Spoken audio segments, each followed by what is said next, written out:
वो भी मना कर रहे हैं कि हम नहीं जाएंगे, जब प्रभु श्री राम हमको बुलाएंगे हम तब जाएंगे।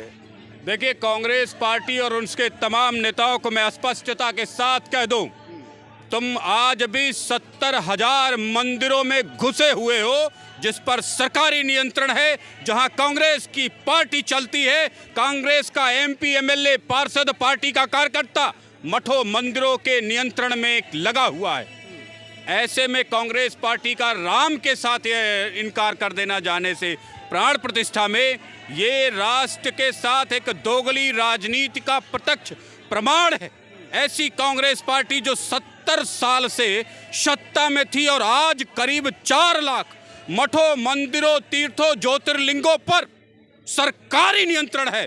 स्वयं हनुमान जन्मभूमि मंदिर पर 2018 में यही कांग्रेस सरकारी नियंत्रण कर लेती है। मैं पूछना चाहता हूं तमाम कांग्रेस पार्टी के नेताओं से, अध्यक्षों से, उसके पार्टी के प्रवक्ताओं से, किस हैसियत से तुम मठों, मंदिरों, तीर्थों, ज्योतिर्लिंगों में घुसे हुए हो।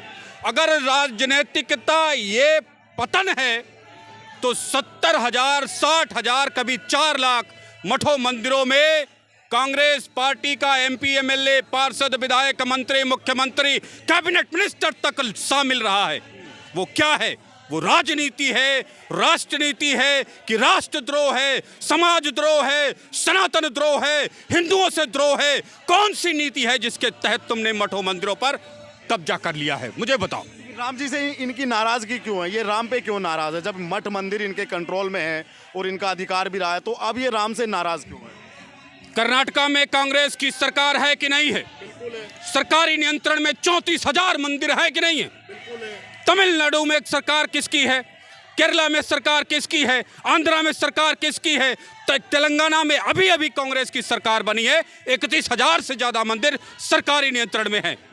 What is this? अगर ये सब राजनीति नहीं है, ये सब राष्ट्रनीति है, तो मंदिर का एक फीता काटने से, प्रधानमंत्री के शामिल होने से कौन सी राजनीति में खलबली मच जाती है?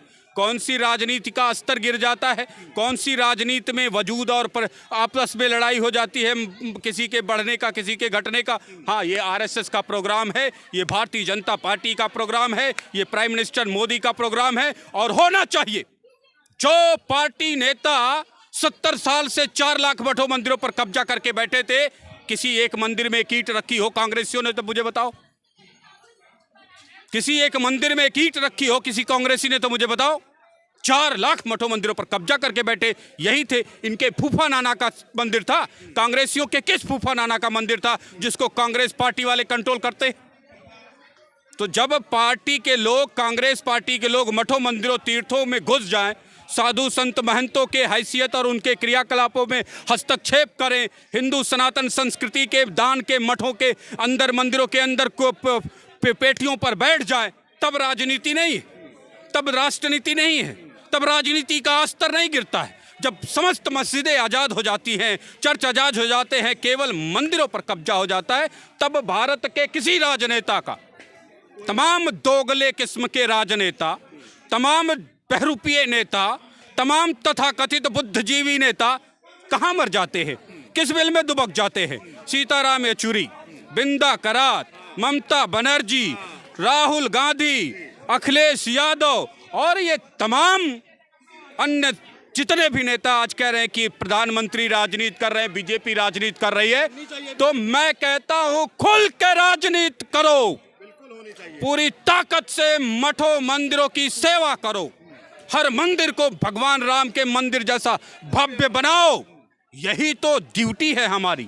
यदि हम 4 लाख मठों, मंदिरों पर कब्जा करते हैं तो हम मंदिरों के विकास से क्यों पीछे भाग जाएंगे?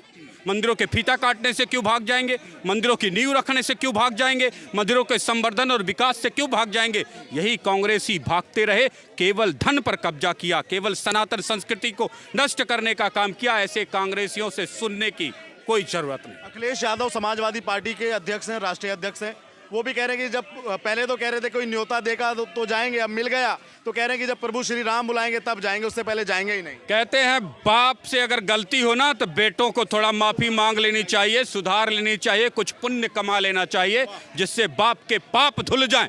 ये अवसर था पाप को धुलने का, लेकिन वो भी ना धुला जा सका अखिलेश यादव से। और अखिलेश यादव को मैं कहूँगा, अरे तुम्हें तो तुम्हारे पिताजी का चेहरा देख करके लोगों ने मुख्यमंत्री बनाया था, सोचा था युवा है कुछ बढ़िया करेगा,